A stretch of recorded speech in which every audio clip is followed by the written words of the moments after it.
The journey that Hathaway and his partner find themselves on is going to project them into 74 locations in 4 foreign countries. So it's logistically challenging, but what you wind up doing is you go to Malaysia or Indonesia or Hong Kong, and it's very specific. It's like a core sample. We go way deep. Michael will always take a location over a set because each of these worlds was unique in its culture, it was unique in its geography, in its architecture, and in its color spectrum. You quickly realize, oh no, nothing's by accident with Michael. And he said that right from the beginning, that the film wasn't going to look like, anything else.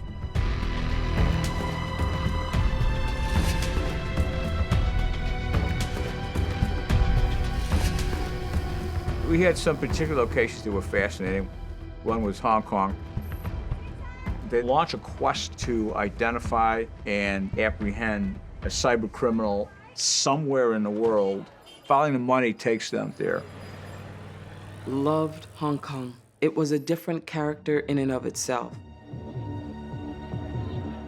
The number of people, the small, tight spaces, the smells, the look. Little parks with stainless steel railings and special tiles so that older people can walk on them and massage their feet. I love the heat.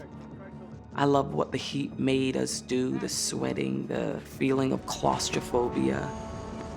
The insane amount of detail per square foot, this almost Lego type aesthetic. It's a massive compression of humanity into a very small amount of space.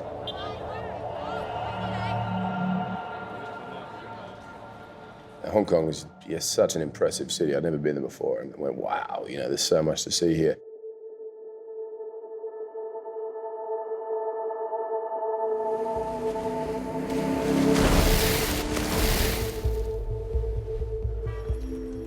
What you would see on, for example, billboards out of the windows of the apartments was always carefully selected and very carefully designed by Michael to tell the story of how I think he saw Hong Kong. You're in the room and you're shooting this thing, and you realize all the stuff that's going on in the background through the window, the neon lights and the sounds and the movements of the city around that area. It has that same sort of like, oh, there's something different about this. I haven't seen it before. The challenge was always, okay, show me what you're going to show me, and I'm going to discard it because this is probably what you show everybody else. Let's see what's really out there. Let's see what other directors haven't seen. He was able to find, those places that nobody would ever think about. It's like in Heat, we all saw a side and a color to LA that we'd never seen before. And I certainly didn't suspect it even existed. And there he was finding those places in Hong Kong. By scouting on the water, we saw this thing that looked like a display of Brancusi sculpture. So what is that? And I said it was the outflow of a storm drain. Okay, ready, and action. It said all sorts of smells, which none of us recognized, and none of them were good. And it was incredible, right? And you'd look up the steps, the huge steps going into blackness where all this water would come rushing down, and you could sense the power. You could sense the violence that happened in that place. And no accident, we were there. You're over there, and you guys, you start coming back. The access to the bottom of it was through a 6-story helical ramp. It was totally sculptural, and it was a fantastic location.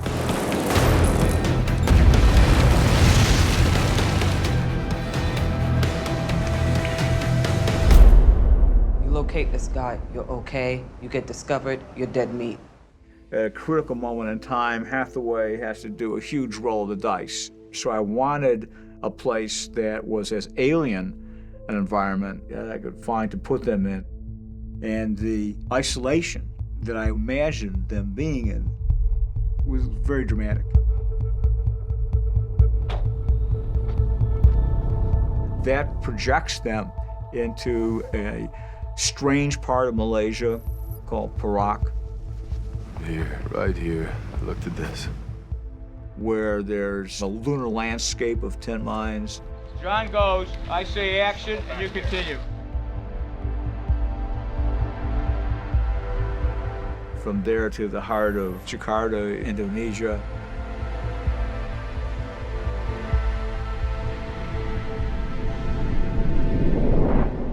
The largest Muslim country in the world.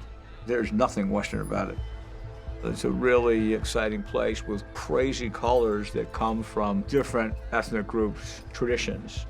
The brilliant primaries of the Bugis, the boats in Kota Harbor, for example.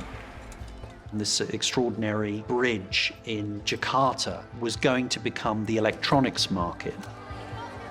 First time we went to the column, it's beautiful. Michael wanted these specific local colors. And then suddenly we saw some of them is repainted. And the locals painted over all these beautiful colors into just white. When I saw that, I said, holy mama, you know, I'm in big trouble. The local people heard about foreigners coming in to shoot, so they want to make it look beautiful. And luckily, I'm dealing with a senior director who have definitely dealt that kind of experience before, you know. Michael at that time just asked, can you stop? And then let's repaint what's already the damage. And that's why it worked quite okay.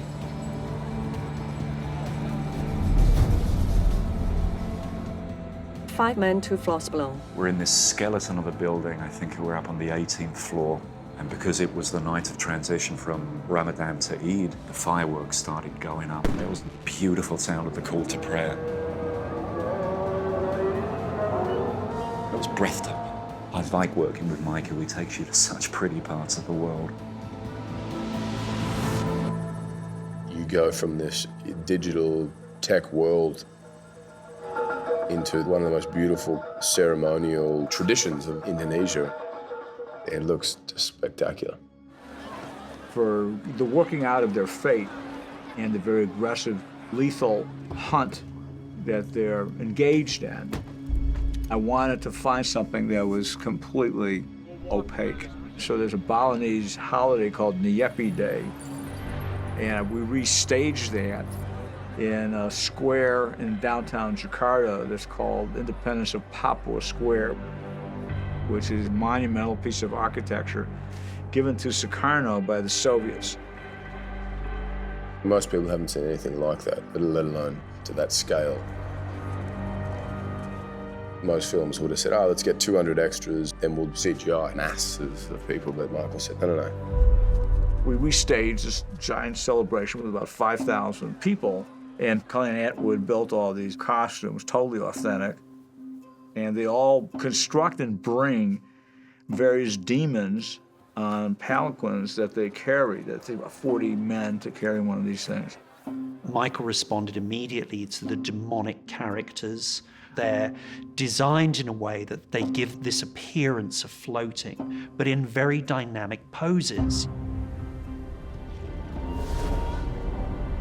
The sort of very expressive faces, the large eyes, these were all things that he knew as a filmmaker would show up very well at night, using nothing but firelight.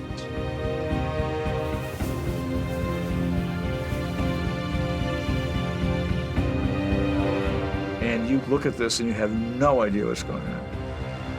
And that's the idea.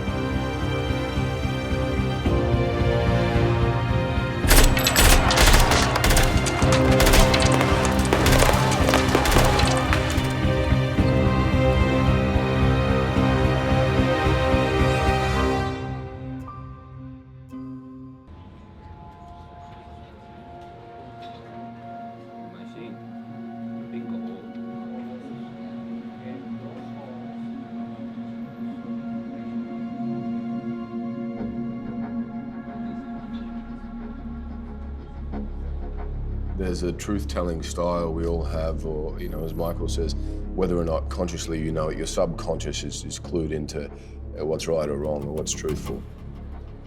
That's the way Michael works. It's always, how can we make it that bit better or squeeze some more truth out of it? How much further into this can we go? And action. This is our actor's home IP address, his home server. He's not in Mumbai, not in Minneapolis, not in Riga. He is in Jakarta. Can you crack the site? No. HR Armor is a hosting company, like a hotel or a Swiss bank, exclusively for Blackhat hackers, so it's bulletproof. Part of the excitement of making films for me is that you get to take yourself in a world you're really fascinated with, and you get to explore it in depth, rapidly. I always feel I have to know something about an area before I can figure out who the players are. To me, it'd be a cheat to have a preconceived story and then put it within a milieu instead of authentically being inside the milieu and finding out what kind of people these are, how they think, how they walk, how they talk, how they dress, who are they. I know you, and you're about money because it's your scoreboard in the virtual world. When you do that immersive kind of research, characters show up. You know, I signed on to the film and I was in Australia at the time, and he said, I need you to be in Chicago at, 2nd of May or something. And I said, I'm in Australia. He said, well, you have to come back early because we have to go to the steel mill and see where you grew up. And this is 2.5 months before we started shooting. I thought that Hathaway should be the son of a steelworker, living on the south side of Chicago, working in the mills in Gary, Indiana. Went to work at 5 in the morning in a blast furnace. You said this is where your father worked. This is the kind of people you would have grown up with, and you might have worked here part-time at some stage. Hathaway went to MIT on scholarship and loans. While in school, he got into a jam that turned into an assault and a prosecution. He probably emulated his father, who he had a very close relationship with, and refused to cut a deal.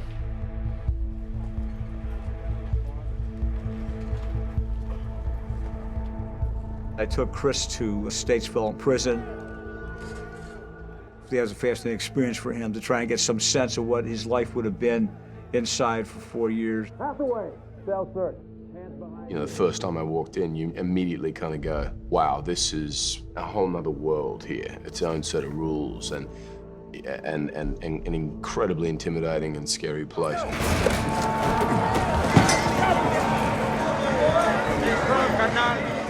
I've never had that kind of extensive background given to me like that. You then had to sort of sift through it and, wrap your head around it. It was hugely helpful.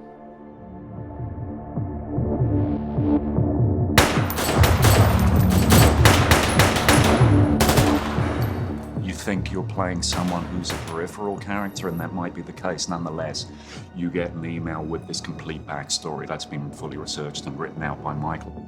Qassar is a product of the interminable civil wars in Lebanon, acquiring skills in urban combat, which became a professional kind of a commodity that he could market.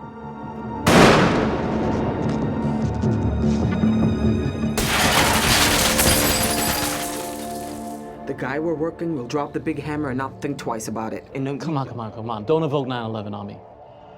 You didn't lose anyone there, Stanley. Slow it down. Right. Slow it down. The figuring out who I was an absolute journey. It was a difficult one. Probably one of the most difficult journeys I've taken with a director. Gun. One of the most impressive women I know is a lady named Michelle Leonard, who's the head of the DEA. She's an extraordinary woman. Michael had me fly to Washington, D.C. to meet the head of the DEA. It was 2 women sitting down in an office talking, but her air of intelligence and authority was just in her. You're requesting I turn over records to the FBI and a foreign power on thousands of private brokers and traders. I'm afraid I can't possibly come. And also a passionate, singular feeling of wanting to do good. In the next 15 seconds, I call Laura Greer at the Commodities Trading Commission, and I say, Laura, how you doing?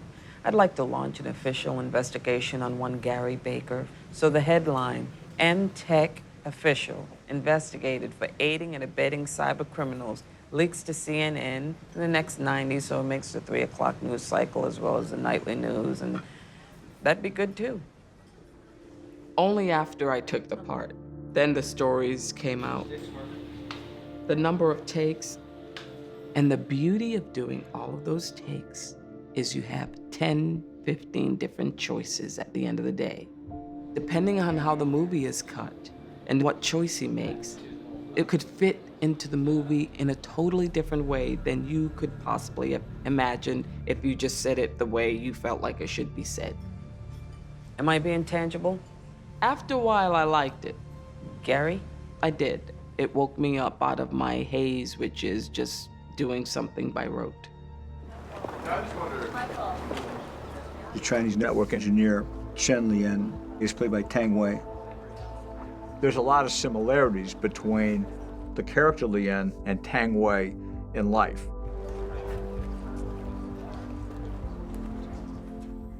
She's candid, she's very independent, a woman who speaks her mind. Tell me, what is it I'm supposed to start seeing so fast? Where you are? What, Koreatown? What?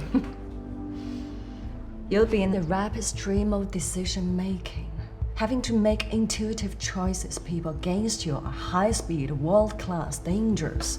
She's either on the set observing, or she's in her hotel room by herself for 2 days, 2 nights, thinking. You know, she really just moves into that role and becomes that person and just wants to live there. And it's not out of discipline, it's sheer pleasure for her.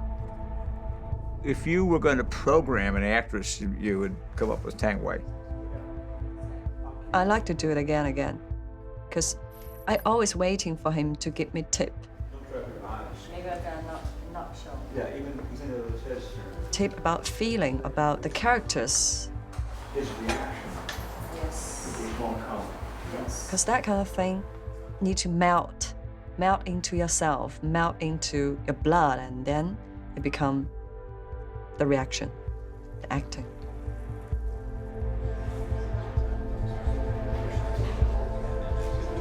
You never know what's gonna happen or how many takes we're gonna do. And when you start to do a lot of takes, you think, okay, what am I doing wrong? And then you kind of get to a place where you don't know where the scene's going. There's a freedom to it. You just sort of let go because you have to. This was found in your cell. Looking back at the interrogation scene, it was that experience where I was just swimming. Is this the attack tool? And watching it back, I think everything I've ever watched back in the past of something I've done, I've known where it was heading. In this, I was watching it going, I don't remember this take. I don't know where this is headed. I used it to call Santa in the North Pole and told him to do Christmas early this year. You exhaust trying to hit a mark, because we see you trying to hit a mark then. You stop playing the end of the scene or a certain point of the scene. It becomes a lot more honest, and you start then noticing all the changes and movements of the other character in the set. So it was a huge learning curve for me. Chris, he responds to challenge. He's physical in his life, both as a surfer and a kickboxer. Ready, set, and action. There was something adventurous, the freedom that he feels to navigate his own course, forging his own path through the world. And I felt that I'm sitting with this guy, and I'm sitting with Hathaway.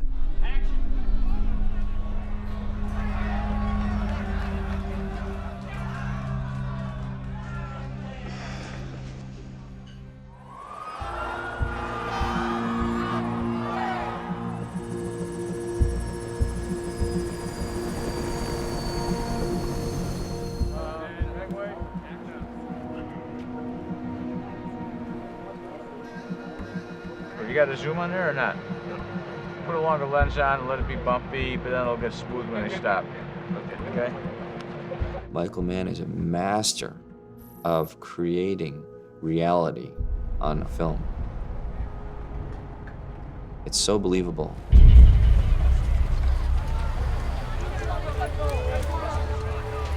Just move slowly and see all of it. And move, pan right. Grillo, don't slide around. Just get me the whole tableau of this stuff. Just us being there on set, I believed it. The ambulances, the burn victims, the hundreds of extras, all the medics dressed in those hazmat suits. Every single process was exactly how it would be if something like this happened.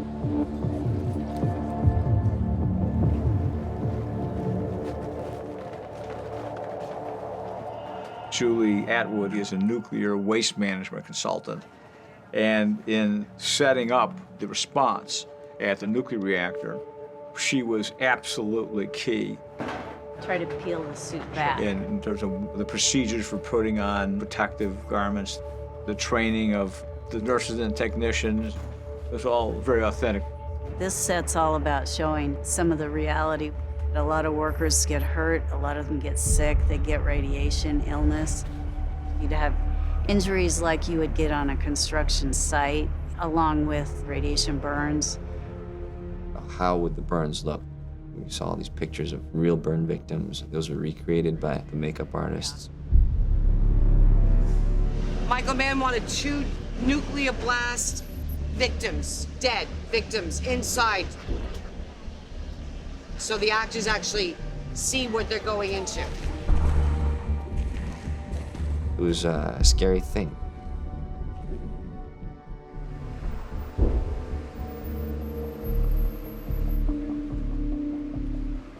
Michael will be standing in the middle of the set, and you can see it. You can see in front of his eyes, there are these vast tableaus and the minutest of details. What follows thereafter is this muscular effort, and it is a muscular effort to recreate that, to impose that on the world around him.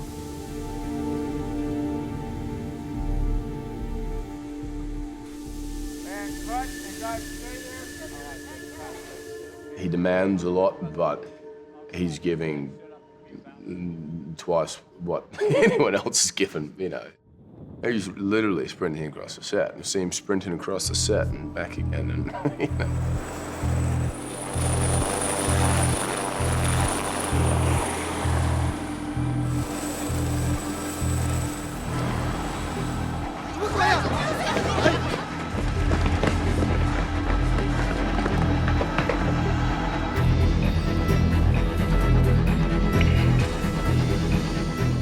I dispatch 2 SWAT team guys.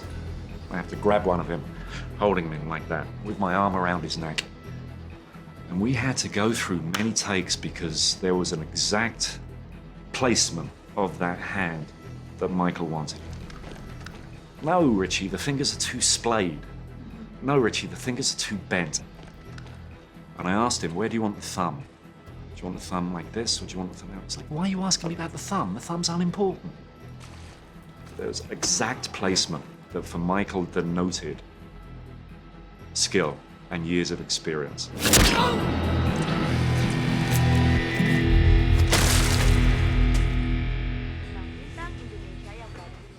Michael really wanted to emphasize that we were the underdogs.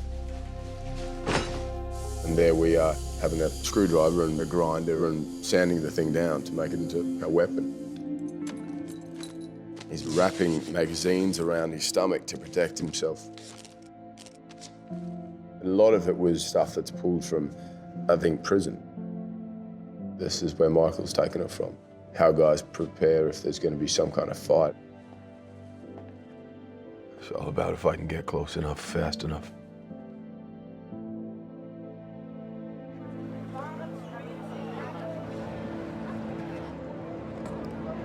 Now we're here, but up until that final bit, yeah, I got to be a little more proactive. It's certainly the most prep and work I've done, but hugely beneficial. I'm circling, going, I don't think who's around him, yeah. trying to. As soon as I'm flat-footed, I'm a still target. It made me think about how I have prepped in the past and the will in the future. all of that. Yeah. We see him, and then there was a perfect moment. Before you know, it affects you in some way, and you start to move differently. And you get on set then, it's that extra bit of confidence that I know who this guy is. I'm not trying to fake it. It becomes a part of you, or you become a part of it, and it's great.